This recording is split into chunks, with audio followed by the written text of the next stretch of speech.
So, you're wondering if you should invest in a VR headset in 2023?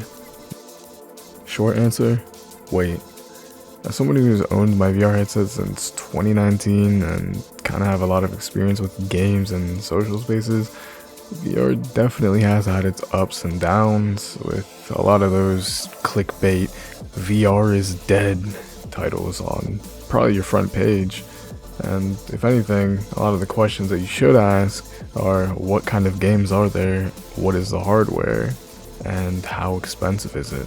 So with hardware improving at such a fast rate, it's kind of hard to predict the market ahead of time, especially with the upgrades that might make you actually wonder if your next purchase will be obsolete. I don't really want to word it like that, but who knows, who knows. So take all this with a grain of salt, as things are constantly changing, and this video could change or be completely irrelevant in the next 6 months from now. With the Quest 3 around the corner, the Apple VR headset, big screen beyond, and the rumored Valve Index 2, maybe, who knows, it's been a rumor for like 2-3 years now. But I would have to say you should probably hold off on buying anything expensive, especially if this is your first time. A Quest 2 would be a pretty good choice, but at the time of recording this video, the Quest 3 releases next month, which puts this purchase in jeopardy, so I'm unsure if I'd be able to recommend it. So, who knows, we'll see.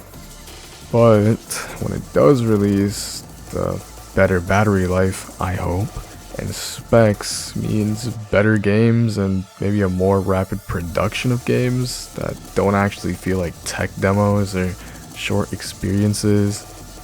As for games, I wouldn't really want to recommend the same games that everyone's been probably recommending over the past 3 years now. Well, yeah, everyone has their taste in VR.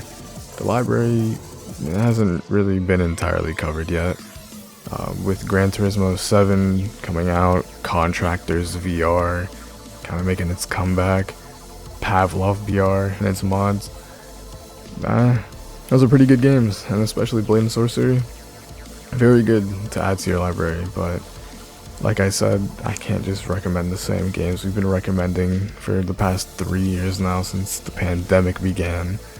So, as of now, if you've never played them before, I think they'd definitely be a lot of fun. However, there might be a chance where you pick up a game or two and you play that for the next 5 months, but then you put your headset away and there's only a couple games you would like, or maybe you play with your friends, and I wouldn't recommend spending hundreds of dollars on this, especially when you might only play it for a total of like 50 hours and then never touch it again until the next major release in, who knows, the next 2 years from now.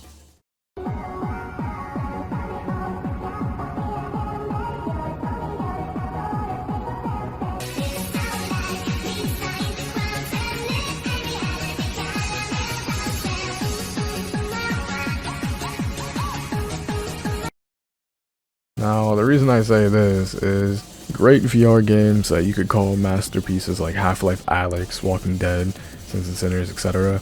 are not too common, and those are the types of games I prefer personally. Those are the games I would recommend, and those are the experiences that I would prefer rather than experimenting, because the way I think it is, unless you are a VR enthusiast, I don't think you should be experimenting with your wallet or your time, especially if you're not even sure if you'll actually like it by the end of it. Another thing to add is, do you already enjoy the games and experiences that you do have on flat screen / pancake experiences?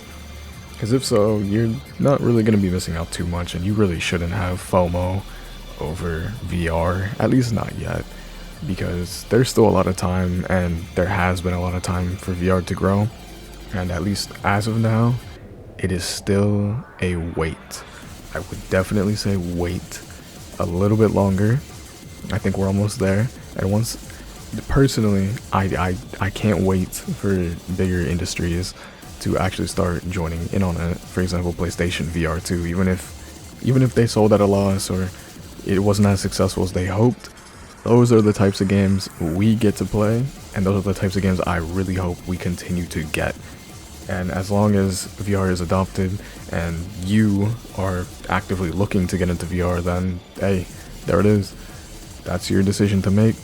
Personally, I say wait. There are a lot of headsets on the market, a lot of YouTubers on the market, and I definitely think you should do your research before getting into it. But yeah, that's about it. I don't really have anything else to add.